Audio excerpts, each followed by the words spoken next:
Community police में महारत हासिल करने वाले 2012 बैच के आईपीएस और एसएसपी दुर्ग विजय अग्रवाल से इंडियन न्यूज ने खास चर्चा की और पुलिस व्यवस्था सहित कई मुद्दों पर एसएसपी विजय अग्रवाल ने विस्तार से बात की। आइए देखते हैं एसएसपी विजय अग्रवाल ने क्या कहा।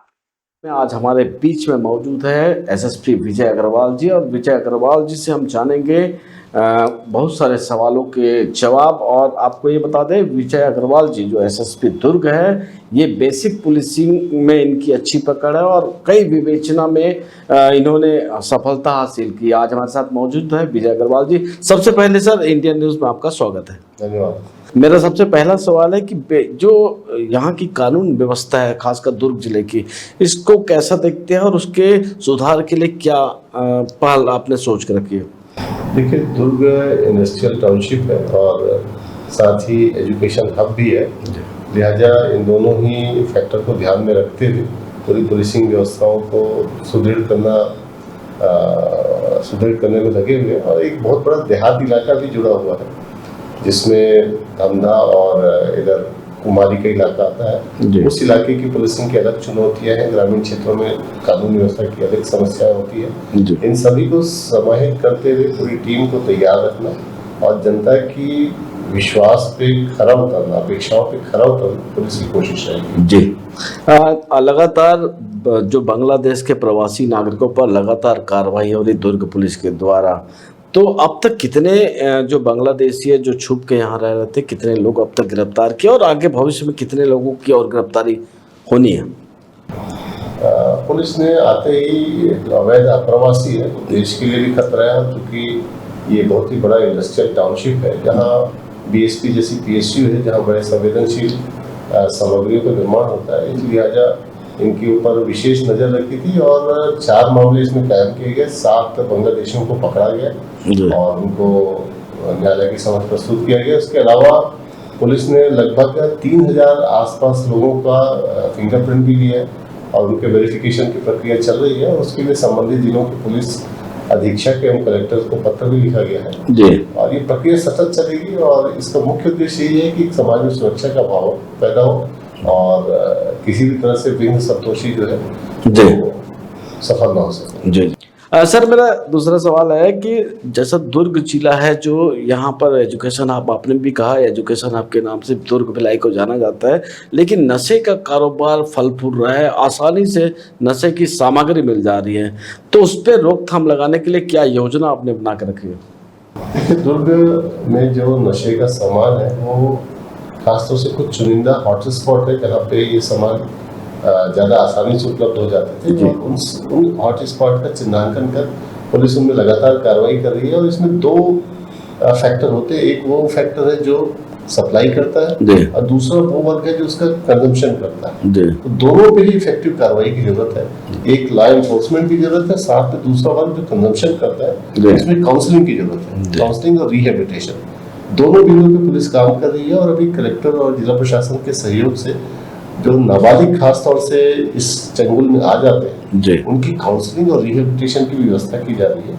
और जहां तक लॉ एनफोर्समेंट की बात है तो एंड टू एंड इन्वेस्टिगेशन करके न सिर्फ आरोपियों को पकड़ा जा रहा है बल्कि उनकी संपत्तियों की जानकारी भी हासिल की जा रही है। और उसमें सफेमा और जो आदतन आरोपी उसमें पिट एनडीपीएस की कार्रवाई भी की जा रही है।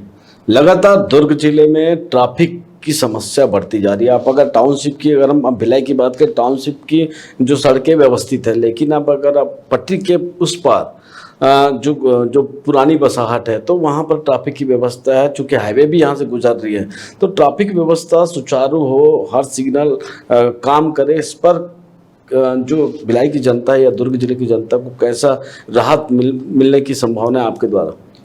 यातायात को लेकर पब्लिक में अवेयरनेस कैंपेन भी चलाया जा रहा है और साथ ही जो घनी बस्तियां हैं जहाँ पे आबादी का घनत्व ज़्यादा है और रोड सक्रिय है, वहाँ पे यातायात की चुनौतियाँ ज़्यादा है।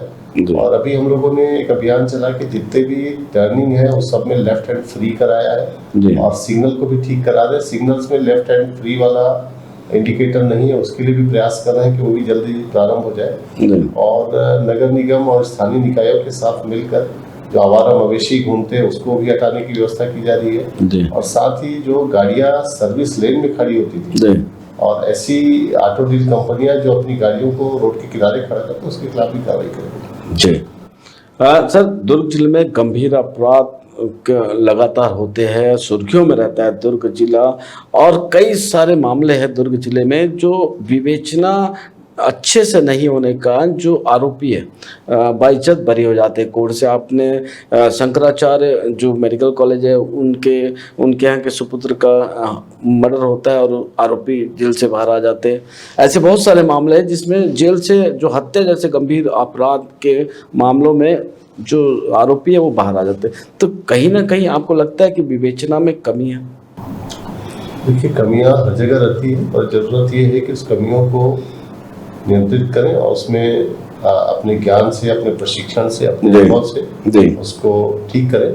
और इसीलिए विवेचकों के प्रशिक्षण की विशेष क्लासेस चल रही है। प्रत्येक मामले में जहां भी दोष मुक्ति हो रहा है उसकी समीक्षा की जाती है और समीक्षा उपरांत जो आवश्यक उपाय किए जा रहे हैं। जी सर, देखने में आता है चूंकि हम फील्ड में रहते हैं, दुर्ग के अलग अलग थानों में हम जाते हैं, प्रभारियों से बात करते हैं, तो एक देखने में आता है जो एक विवेचक है या जो थाना प्रभारी है उसके नीचे में विवेचक होते हैं, उनके पास 5 से 7, किसी के पास 10 फाइलें जो केस की रहती है, उसके कारण वो किसी केस में फोकस नहीं कर पाता है। तो क्या मेन पावर की कमी और विवेचना जल्दी नहीं होने का, लेट होने का कारण क्या मानते हैं?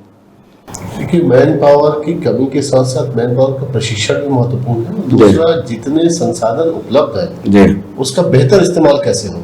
जी आरक्षक, खासतौर से वरिष्ठ आरक्षकों को विवेचना में कैसे इस्तेमाल किया जाए, जी ये पुलिसिंग की नई चुनौतियां हैं। और नए कानून आने के उपरांत जो तकनीकी साक्ष्य है, डिजिटल एविडेंस है, उसको कैसे हम लोग विवेचना में यूज कर सकते हैं और इससे विवेचना को हम कैसे कम समय में कर सकते हैं, इस तरह की युक्तियों का प्रयोग करना पड़ेगा और थोड़ा सा लीक से हटके भी चीजों को सोचना पड़ेगा।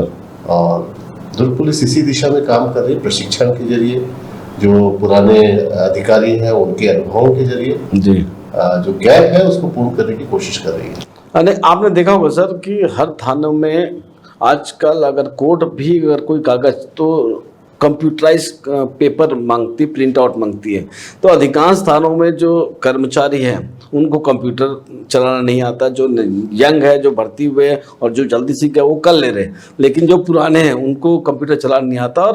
और पूरी हर जैसा सोशल मीडिया है और हाईटेक की बात करते हैं तो हाईटेक थाना की बात करते हैं, जिस प्रकार पाटन में हाईटेक थाना बना लेकिन वहाँ के भी कंप्यूटर गायब हो गए। जब मुख्यमंत्री भूपेश बघेल थे तो पाटन थाना को हाईटेक थाना घोषित किया गया था, तो वहाँ कंप्यूटर थे, तो आज कंप्यूटर नहीं दिखते। तो ऐसी हर अमूमन हर थानों में ये स्थिति है। तो हाईटेक कैसे होगा थाने? उसके लिए प्रशिक्षित करना आवश्यक है और मेरा मानना है कि आज लगभग प्रत्येक अधिकारी, कर्मचारी के पास अपना एंड्रॉयड फोन होता है। जो व्यक्ति एंड्रॉयड फोन यूज करता है और एफिशिएंटली यूज करता है, सोशल मीडिया में एक्टिव रहता है, उस व्यक्ति को आधा कंप्यूटर का ज्ञान तो हो ही जाता है। सही बात है। एक जो हिचक होती है कि मैं कंप्यूटर पे काम नहीं किया हूँ, एक हिचक को दूर करना होता है। उसके लिए ट्रेनिंग और लगातार मोटिवेट करना, ये चीजें हैं जो हम लोग कर रहे हैं और इसीलिए ट्रेनिंग सेशन भी आयोजित करते हैं और उनसे रिजल्ट भी हम लोग लेते हैं और धीरे धीरे चीजें इम्प्रूव हो जाएंगी। जरूर पुराने जनरेशन के जो अधिकारी हैं उनको शुरू में दिक्कत आती है, पर धीरे धीरे अडॉप्ट कर लेंगे वो भी। जी आपने जैसा आप यहाँ पदस्थ हुए हैं, एसएसपी बन के आप पहुँचे जिस जिले में, उसके बाद सभी थानों के रीडरों का ट्रांसफ़र कर दिया, जो एक लेफ्ट हैंड होते हैं थाना प्रभारी के, तो सारे रीडर के ट्रांसफ़र हो गए, जिसके कारण अचानक रीडरों का ट्रांसफ़र का ख्याल कैसे आया? देखिए कि ट्रांसफ़र एक सामान्य प्रक्रिया है और कोई भी अधिकारी या कर्मचारी एक ही जगह पे रहता है तो जितने फायदे होते हैं धीरे धीरे होकर के नुकसान उससे ज़्यादा होने लगते हैं। लिहाजा स्थानांतरण से नया एक वातावरण भी मिलता है, काम में ताजगी भी आती है और जो लंबे समय से एक ही जगह पे रहने के कारण जो कई सारी कमियां आ जाती हैं, कमियों को दूर करने में मदद मिलती है। और जहाँ तक रीडरों के ट्रांसफ़र का है, तो जितने रीडर ट्रांसफ़र हुए उतने रीडर उपलब्ध भी कराए गए हैं। अब किसी में थोड़ी बहुत कमी हो सकती है तो उसको लगातार प्रशिक्षण से और उनके सिखाने से वो सीख जाएंगे। पुलिस पर हमेशा मानसिक दबाव रहता है। आपने भी देखा है, कुछ साल पहले आपने देखा होगा कि जो एसपी हुआ करते थे वो एक उनको जन दर्शन के हिसाब से वहां पर बैठ के उनकी समस्या सुनते थे। क्या आप अभी आए हैं दुर्ग जिले में, क्या ये पहल चालू होगी जिससे जो कर्मचारी है, जो सिपाही है, जो अधिकारी है, उनका मनोबल बढ़ेगा, वो अपनी बात रख सके? ऐसा कोई योजना आपने सोच रखी है?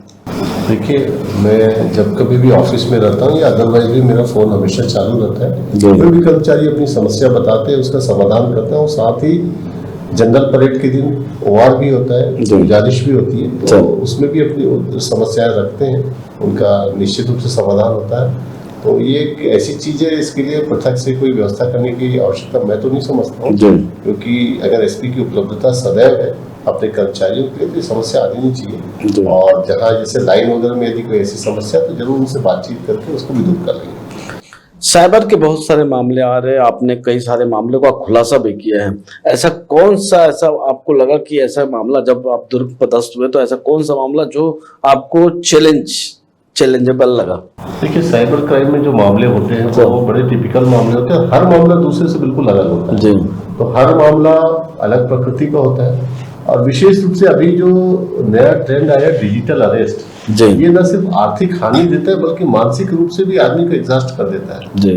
तो ये एक बड़ा चैलेंज है। और जो अभी बीच में नवई थाने का केस हुआ था जिसमें 54 लाख रुपए की ठगी हो गई थी, एक पूरा परिवार 1 महीने तक बंधक था।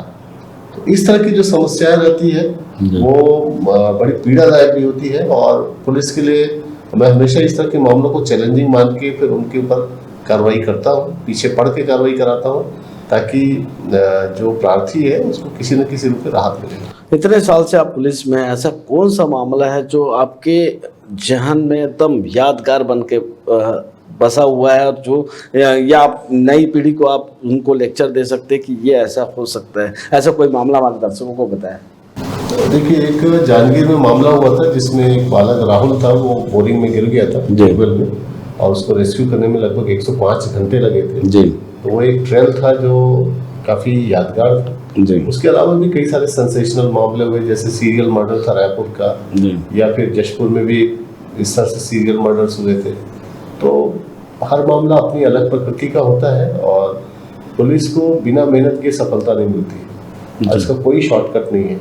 लक एक आध बार फेवर करता है जी। और तो यदि आप बेसिक्स पे टिके रहेंगे तो देर सवेर सफलता मिलती ही है। तो मेरा तो साथी पुलिस अधिकारियों से यही अनुरोध है कि वो अपने बेसिक्स पे टिके और शॉर्टकट के चक्कर में ना रहे। जी जी। चूंकि केंद्रीय गृह मंत्री अमित शाह ने कहा है कि 2026 तक पूरे नक्सलियों का सफाया हो जाएगा। ये सवाल इसलिए कर रहा हूँ क्योंकि अर्बन इलाके में आप है, एसएसपी है, भिलाई में भी इनकाउंटर हुए हैं हार्डकोर नक्सलियों के। कई नक्सली जो अर्बन नक्सली है वो पकड़े भी गए। उस पर चूंकि अभी अब तक इतने दिनों तक अभी तक अर्बन नक्सली के पकड़े जाने की खबर नहीं आई है। क्या मानते हैं कि दुर्ग जिला भी पूरी तरह नक्सली मुक्त हो चुके? देखिए, नक्सली और नक्सलवाद एक बहुत कॉम्प्लिकेटेड विषय है जी, और इस पर बहुत सारे काम करने की जरूरत है। अभी मेरी पदस्थापना को 2 माह ही हुए हैं, मुझे इस पर टिप्पणी करना भी उचित नहीं होगा। एक बार चीजों को समझना पड़ेगा, और उसके बाद जो भी हिंट मिलेगा पुलिस कार्रवाई करेगी। क्योंकि अर्बन नक्सली इसलिए कहा जा रहा है क्योंकि बहुत सारे नक्सली आ चुके हैं यहाँ पर, पकड़ा है हार्डकोर नक्सली, कई सारे पिस्टल भी पकड़ा है और इनकाउंटर भी हुए। तो ऐसा उस पर काम कुछ निश्चित रूप से पुलिस उस पर भी काम करेगी, जो भी हिंट मिलेगी उस पर कार्रवाई करेगी। एक आप 2 महीना हुआ है और शहर में 70% जो सीसीटीवी कैमरे बंद है, और चूंकि विवेचना में वो सीसीटीवी कैमरे आपके महत्वपूर्ण भूमिका निभाते हैं, लेकिन 70% पूरे शहर के या जिले के बोलूँगा जो प्रमुख जगह पर जहाँ पर लगे थे वो बंद पड़े हैं। क्या उनका फिर से चालू होने की कोई संभावना? बिल्कुल, उन कैमरों को चालू किया जाएगा, और जो पिछली बार साइबर सिटी अभियान के तहत जो कैमरे लगे हैं सर, उनको पुनः एक्टिवेट किया जाएगा। और इस संबंध में जल्द ही पेट्रोल पंप मालिक और शॉप ओनर्स और चैम्बर ऑफ कॉमर्स की भी मीटिंग होगा और इनको चालू कराएंगे। अच्छा, एक बात देखने में आती है, हम हर थाने में जाते हैं, हर ऑफिस में बैठते हैं, और चूंकि प्रशासन और पुलिस का तालमेल नहीं है। उदाहरण के तौर पे हम अपने दर्शकों को बताएंगे, अगर मान लो किसी विवेचक को अगर नक्शे की जरूरत है तो पटवारी उसका मदद नहीं करते। या पहचान कार्रवाई करना है तो तहसीलदार उसको मदद नहीं करता। तो जो प्रकरण जल्दी उसका खुलासा होना रहता है वो बहुत देर हो जाती है। तो पुलिस और प्रशासन के बीच में तालमेल के लिए आप क्या करेंगे, या कलेक्टर या संभाग आयुक्त या आईजी रैंक की ऐसा कोई बैठक करके कि तत्काल कि अगर पटवारी का दिक्कत है तो तत्काल पटवारी उपलब्ध हो जाए, एसडीएम उपलब्ध हो जाए या तहसीलदार उपलब्ध हो जाए, ताकि विवेचना का जल्द से जल्द निकाल हो पाए। तो इस दिशा में क्या करेंगे आप? देखिए, विषय तालमेल का नहीं होता, ये विषय होता है प्रायोरिटी का। जी। पुलिस की किसी विषय को लेकर जो प्रायोरिटी है, हो सकता है कि दूसरे विभाग की ना हो, परंतु इसीलिए समन्वय मीटिंग होती है और प्रति हफ्ते जो टाइम स्केल की मीटिंग होती है, टाइम लिमिट की मीटिंग होती है, उनमें इन चीज़ों को लाया जाता है। जी। और बाकी यदि कोई ऐसा मुद्दा रहेगा तो जरूर कलेक्टर साहब से चर्चा करके उसका निराकरण करेंगे। वर्तमान में तालमेल अच्छा है और हर जगह कंधे से कंधा मिला के प्रशासन के साथ काम कर रहे हैं। जी। दुर्ग में एफएसएल की यूनिट आ गई है, लेकिन फिंगरप्रिंट्स के लिए आज भी हमको हमारी राजधानी की ओर देखना पड़ता है। तो फिंगरप्रिंट्स आ जाए तो चूंकि जिले में अपराध बढ़ रहे हैं, फिंगरप्रिंट्स के अभाव में आरोपी छूट जा रहे हैं। तो एफएसएल की टीम तो है लेकिन फिंगरप्रिंट्स की टीम नहीं है, तो उसके लिए आप क्या प्रयास करेंगे शासन स्तर पर? फिंगरप्रिंट की टीम जरूरी होती है, खासतौर से जो संपत्ति संबंधी अपराध होते हैं उनमें बड़ी आवश्यकता होती है। और वैसे भी रायपुर बहुत दूर नहीं है, रोड भी अच्छा है। जी। टीम आ जाती है और जहाँ कहीं भी एक्सपर्ट की जरूरत पड़ती है, एक्सपर्ट भी आ जाते हैं। जी। सर, चूंकि लास्ट सवाल है मेरा, हमारे दर्शकों को या हमारे चैनल के माध्यम से शहर वासियों के लिए क्या अपील करना चाहेंगे, विस्तार से प्लीज?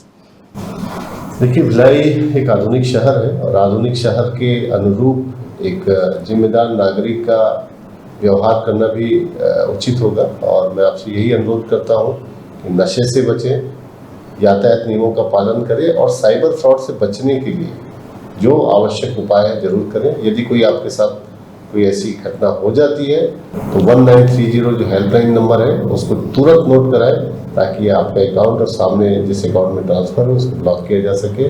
मेरी यही 3 बिंदुओं पे आपसे अपील है कि इस पे पुलिस का सहयोग करें, दुर्ग पुलिस का, और दुर्ग पुलिस सदैव आपके साथ। सर, आपने समय दिया इंडियन न्यूज़ के लिए, उसके लिए बहुत बहुत धन्यवाद। धन्यवाद। ये तो थे एसएसपी विजय अग्रवाल जी, जिनका मानना है कि पुलिस का अगर जनता सहयोग करे तो पुलिस उनके लिए हमेशा खड़ी है। कैमरामैन सन्नी देवांगन के साथ सतीश बौद्ध, दुर्ग। न्यू वीडियोस की अपडेट पाने के लिए सब्सक्राइब करें इंडियन न्यूज को और बेल आइकन को दबाएं।